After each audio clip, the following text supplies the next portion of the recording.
It can be seen that a person is trying his level best to rise from a mound of skulls and skeletons, narrating that everyone has a desire to live. For this reason, he has struggled and survived to reach his current level of 20, which is also the end, after 99 tries. He is then ambushed by guardian golems, who seem to be protecting a door leading to a specialized building. The bloody battle begins with the player and the golems charging towards each other. The player manages to dodge the golems but then uses Insignia of Death, a powerful magical ray coming out of his eye, and then makes a successful attack on his enemies. This leads to 100% damage to the golems. However, the golems are not to be taken lightly, as they are swarming in droves, swinging their weapons in fatal blows toward the player. But the player is prepared and pulls out his magical staff and casts the magic called Night of Death. This leads to complete darkness, baffling the golems completely, as they are unable to see anything. The player grabs the opportunity and dives with a massive attack toward the golem, but still, he feels that he doesn't even have time to breathe because the golems are rapidly making fire and ice attacks toward him. The player then decides to increase his speed and makes attacks at the speed of lightning, completely boggling the minds of the golems. No matter how hard the golems try to hit him, the player skillfully manages to dodge them with his accelerated speed. Suddenly, the player finds himself landing on a magic circle and is unable to dodge it. The magic circle completely swallows him like quicksand, and it can be seen that a golem is responsible for that magic. The player decides to use Moonlight of Destruction and manages to set himself free. The player thinks that the battle could go on, and he decides to finish all of them in one go. He activates Moonlight of Destruction and Blood Moon skills and destroys all of them altogether. He then decides to check out the building the guardians were protecting. He finds himself in a huge temple and tries to look around for some signs.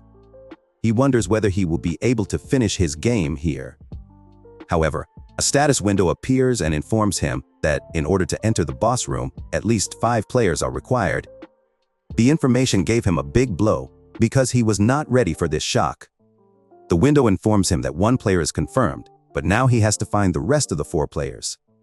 For that, he will perish in 5 seconds and regress to the beginner level to his great disappointment. It can be seen that a New Year countdown is taking place in a huge, thriving city with endless skyscrapers, and crowds of people are excitedly chanting the countdown. Amidst the noise, a strange, hooded figure appears and expresses disappointment because he has been transported back to where he started before getting swept away in a game. That hooded figure is none other than the previous player who had earlier managed to reach the 20th round, but just because he was not able to fulfill the requirement, has regressed to the very beginning. He really wishes he could stop the time right at the moment. However, he knows that it is the final try at the game, and he will see the game through to the end. But he needs to take 4 people with him to the final round, as per requirement of the boss room. He looks around observing who would be best suited for the party. Flashback to a few minutes ago, high schoolers are exhilarated because soon they will turn 18 and all the lame restrictions will be lifted from them. Soon they are discussing what careers they will take up after graduating high school. One of them is named Young Min, and he's interested in becoming a gangster despite his friends warning him that it will be a dangerous job for him. However, he has a very different approach towards life, as he says that one gets to live once, so he will live the way he wants. His friends secretly think they will cut ties with Young Min once they graduate. The next thing they discuss is Young Min's errand boy, whom Young Min is not planning to let go of even after they graduate. Soon it's time for the New Year's flashback countdown, and also the time when that hooded stranger suddenly appeared out of the blue. Young Min's friends also notice him and ask the latter whether he is his errand boy. Young Min affirms, however, he notices something unusual about that boy. However, his friends tell Yeonman to let the boy slide on since it's the new year. All of a sudden, a voice begins to echo around the open space that humans are exceptionally ignorant of, as they are celebrating the new year without knowing the predicament they are in. Young Min and his friends look here and there, and suddenly they see a beautiful angel descending from above. The hooded stranger also looks at the angel and thinks that her appearance is so displeasing, even if it has happened 99 times before. The lady smirks and calls the humans trashy who have readily fallen for her beauty. One spectator angrily points out whether she is cosplaying an angel. Someone even calls her a floating bag of toilet paper, which irks the lady so much that she blows off that person's head by using her magical power. A wave of terror spread among the crowd.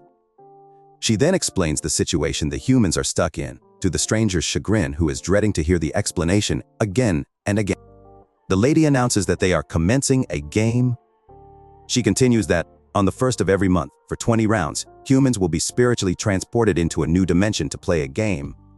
There they have to complete a given quest. If they complete it successfully, then they will return with a reward. Not everyone can survive just because they have completed the quest. Only half of the participants in order of completion will be spared. After a dramatic pause, the lady continues that she won't be taking everyone. Only humans aged 15-29 will participate from across the planet. That stranger let out a tedious sigh and ponders that when he was dragged to this game on the new year, he never expected to be repeating this 100 times. The lady announces that not all will enter a space where they won't be able to see each other, and then before the spiritual transfer customization of their bodies will take place. The unknown stranger also enters the empty space and soon chooses the same avatar as always. He then selects the nickname Black Scythe for himself. He finds himself in a beautiful open field and marks his 100th entry. He ponders that he has been using the same avatar since his 12th attempt, so it seems like that is his real body. In no time, other participants begin to emerge as well. Black Scythe notices that, like always, they have only tried to make themselves look their best, but if they had brains, they would not ever have concentrated on their looks only. As this other world is a survival of the fittest world, and the most attractive one will be the one most targeted. And finally, if one dies in this world, then death is inevitable in the real world as well. Black Scythe spots Yongmin, and a queer smile spreads on his face, because as usual, Yongmin has chosen a muscular body. The flying lady appears and tells them that she is very happy to see their fear-ridden faces, and there are about 1,802,910 people gathered in the other world, which counts the total number of humans in the whole of Seoul. The lady explains that this is not the only space, but 1.8 million people are spread across different planes with other angels, progressing through the round. The lady then instructs all to open their status windows by thinking. It is known that the Black Scythe's real name is Ryu Min. Ryu again leads out an agonizing sigh because all his stats and skills have been refreshed to the very beginning. The lady instructs all the players to improve their stats and become stronger. She announces that if they survive to the end and clear round 20, not only would they be freed from the survival game, but they would be granted a W-ish. There is a big but. One has to be the first to get that reward. The lady instructs them to check out their inventories. The players find a random rune fragment each in their respective inventories. That rune can be used once, and whatever item it gives them will be the only item they will get in level 1. Soon they are awarded their first quest, which is to defeat 100 goblins per person. Soon the goblins begin to charge toward them, and the lady announces that there are around 50 goblins that have to be defeated by 10 humans. The players freeze with terror. Vicious goblins begin to attack them swiftly. However, Ryu bravely occupies the front line and fiercely faces death in the form of goblins. Ryu thinks that in an organization, first impressions matter a lot, so for that purpose he decides to engrave his existence into the minds of other players. One by one, he easily manages to pin down all the goblins with his sharp dagger, not only to show his strength, but also to catch that floating lady's attention as well. The players marvel at his dexterity and wonder if he belongs to some force. Soon more goblins arrive, and the players know that they are the weakest of all the monsters, but before they can actually think of attacking them, the goblins are swiftly all over them. All players run here and there, completely panic-stricken. The goblins manage to pin down many players, and the situation has become so grave that now the players don't think that they are actually playing a game, but everyone is fighting to survive. Ryu remembers that, like other novices, he also tried running away in his first attempt. However, it was after his second attempt that he remembered that there was no point in running away on this field. Not only that, for a modern-day living person who hasn't even killed an animal before, killing a goblin can be a massive challenge. Meanwhile, the lady is enjoying that massacre, commenting that even if the goblins are of the size of children, there is nothing one can do if they charge them without restraint, because they are wielding daggers. But then she looks at Ryu bravely pinning down the goblins and wonders who is he actually. The lady tries to skim out information about Ryu, but the system has concealed all his information, except his progress regarding the quest. After defeating all the goblins, Ryu gets the information that he has leveled up after defeating 75 out of 100 goblins. But he still has to defeat 25 remaining ones. Soon it's raining more goblins that swiftly charge towards Ryu, but the latter with all his power and strength manages to knock all of them out. He checks out his status window and is delighted to find that he has leveled up to 4 levels in the blink of an eye. He has earned 2 points per level, so he decides to put all his points into dexterity, as that increases both attack speed and movement speed. He is certain that he must have gathered the angel's attention. Soon he checks out the remaining goblins fleeing away, but Ryu doesn't want to take any chances and decides to approach them himself and finishes them off in a jiff. The status window informs him that he has killed 100 out of 100 goblins, so his level 1 quest has been completed successfully. Not only that, but he manages to grab the first spot in the entire region. For the reward, he receives the lowest rank rare weapon ticket. And for the reward of getting the highest standing in the entire region, he receives a special reward selection chest.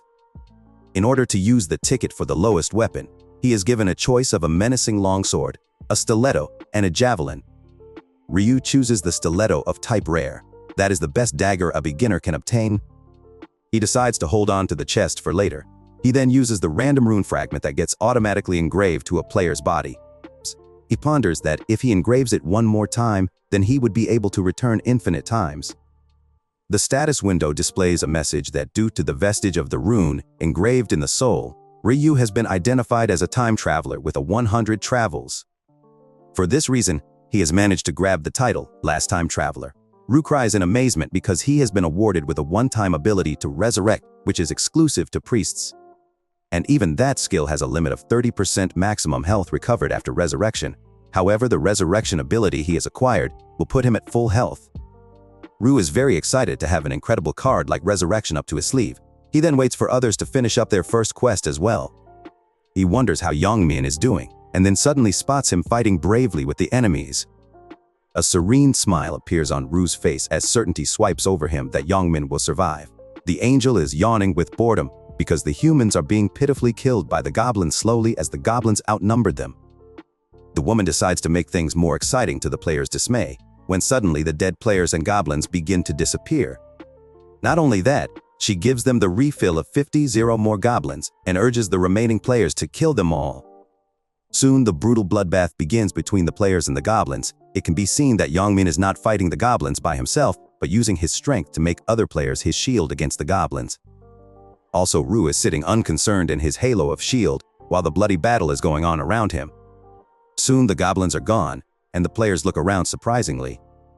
The angel announces that only half of them managed to complete the quest. However, she adds that since the quest has already been completed, the other players will have to die as per the rules of the games. The players are distraught when they see their fellows disappearing. However, the angel tells them to rejoice as they have successfully survived in the first quest, but they must try harder the next time. She then decides to settle some numbers before their departure. She then announces the results on the current region as well as of the entire region, and it can be seen that Black Scythe aka Ryu Min has secured first place in both. Now the rare ticket for the low-level weapon and reward chest have already been awarded to Ryu, but 1,000 gold pieces haven't been awarded yet. In a moment, Ryu receives 1,000 gold as a reward for clearing the first quest. It is also mentioned that he can use that gold to buy items in a shop, which will be unlocked at level 10. The other players look at Ryu in awe, and now everyone knows that he is the player of rank 1. Even the angel expresses her pride that she can't believe that the top award for the entire region is secured by the player of her region. The angel playfully questions Ryu about the reason for his immense strength. She wonders if he has acquired any special rune. A precarious Ryu tells her to check out his status window. The angel says proudly that there is no way she cannot access information about him. However, she was just trying to test him. Ryu chuckles secretly. Ryu then asks permission from the angel to grant his request. When the lady agrees, he tells her that the reward for Quest 1 is a bit lacking. The players look at Ryu astonishingly because that was kind of unexpected from a person like Ryu. He informs her that she should have given him something better for the reward. The angel cannot believe her ears, so she asks Ryu to repeat his request. Ryu boldly confronts her that he doesn't like the reward she has bestowed upon him for Quest 1, and he wants something better. There is an uncomfortable silence for a while, and the angel secretly feels deeply insulted because according to her, a trash human is actually looking down on her just because he killed a few goblins. She thought she would keep an eye on him because he was active from the very start. She decides to pop his head, but she is unable to as she has already used her one-time ability to kill someone else. She is really angry at Ryu's arrogance, but again she is helpless as she cannot kill him either way.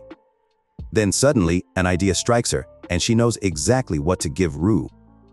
She then turns to Ryu and pompously tells him that usually she turns down a ridiculous request like that, but in this case, she will think about it. She then invites Ryu for a private chat. She asks others to wait for them for a moment. Meanwhile, the players envy Rue for successfully haggling with an angel for a better reward. However, the players are sure that this tactic only worked with Rue because he is a rank 1 player. Even Young Min is super jealous of Rue for stealing away the limelight from him. Rue turns towards Young and gives him an eerie, meaningful look and then turns away. He then follows the angel into a deep forest. Now Rue is a little cautious of the angel, that's why he's walking, keeping a great deal of distance from her. But this really irks her. She thinks in disdain that humans only listen when they are spoken with raised voices. Now the most problematic thing for the angel is how she can change something the system designated for Rue, because even if she can, she is not willing to make an exception for him. She decides to teach him a lesson for being a greedy bug. She decides to kill him the moment they pass that particular rock. Now things might go wrong for her if she killed a player for personal reasons, without the one-time ability. The players can revolt about the fairness of the game, and she might be held responsible for ruining the game. For this purpose, she has brought him to a place where there are no observers. She smiles menacingly and thinks that none of this would have happened if he remained quiet. Now before she can make her move, Rue gives her a tight punch on her face that takes her by shock.